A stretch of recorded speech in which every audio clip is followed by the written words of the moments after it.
Hello guys, kahit umaambon, kailangan kong magwalis. Maglilinis lang naman ako ng paligid kasi may guest kami ngayon. So, kailangan ko siyang linisin. Wait lang ha. Pwede ba, ibaba ko muna yung cellphone ko dito sa isang tabi. Ayan, wait. At isa-set aside ko muna. Isa-settings ko lang muna. Para naman kitang-kita nyo ako kahit ako naglilinis. Nagwawalis-walis ng kapaligiran.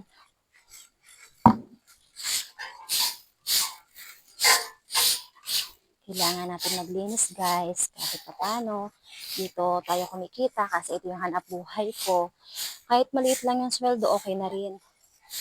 Libre bigas naman kami. Kahit paano. So, yes, mayroon kaming maayos sa trabaho. Hindi naman sobrang hirap ng trabaho dito guys.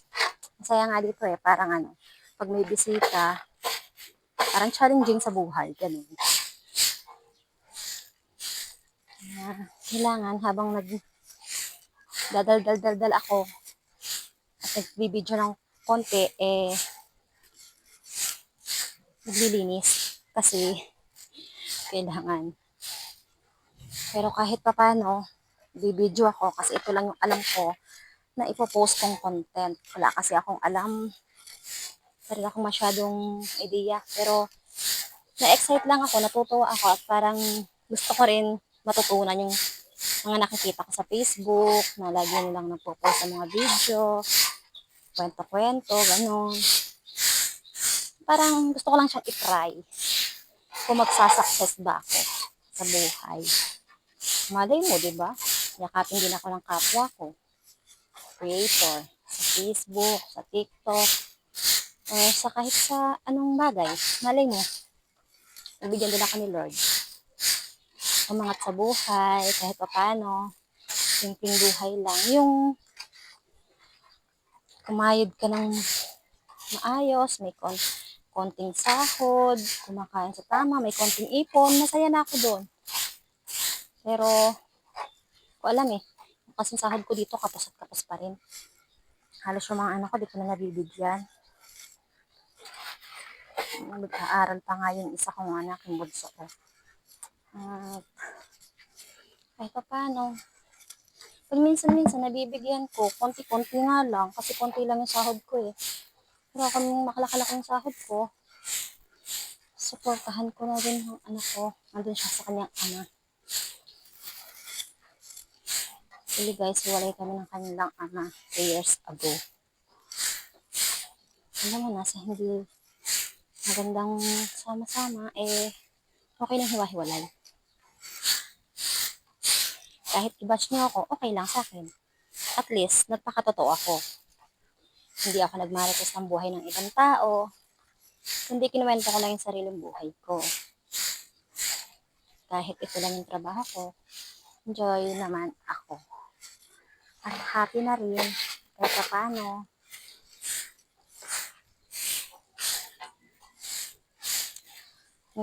Nga pala, sana tulungan at suportahan nyo din ako. Kahit ganito lang ako. Kumbaga, small creator, at affiliate, baguhan, nag-uumpisa pa lang, pero nagsusumikap at nangangarap. Support ka lang guys. Yun lang po ang hinihiling ko sa inyo. Maraming salamat po sa palaging sumusuporta sa akin. Nanonood ng mga videos ko kahit paulit-ulit lang. Naglilinis lang ng paligid. And then yan nyo next time po. Pag may event, may bago na akong content. Pag may event, may guest, bibidyohan ka para may bago akong content para hindi naman lagi na lang ako nagwawalis ng paligid. Yun lang lagi ang content ko araw-araw. Kasi yun lang po ang araw-araw kong trabaho.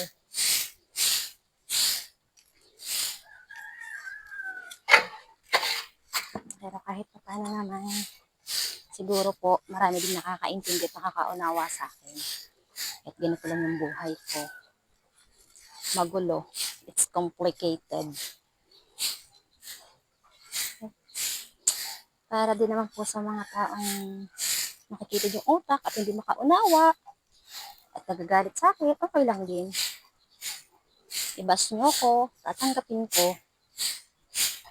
Basta ako, nag-uumpisa pa lang. Kumbaga, nasasaktan, iiyak, pero babangon. Di po ba? Gano'n naman talaga. Hindi mo kailangang lumugmok sa kahirapan. Mo kailangang maging tamad. Sa totoo lang, wala naman nagturo sa akin gumawa ng vlog or video or kahit ano. Nakikita ko lang siya sa Facebook. So, na-excite lang ako na gumawa din. I-try ko din. Mag-content. Baka sakaling yayakapin din ako ng kapwa ko creator. Baka sakali lang ako, guys. Na sana,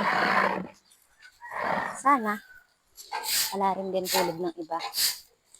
Mas na, ano kasi ako dun sa napanood ko kay Miss Ann, mas naengganyo ako na gumawa ng vlog.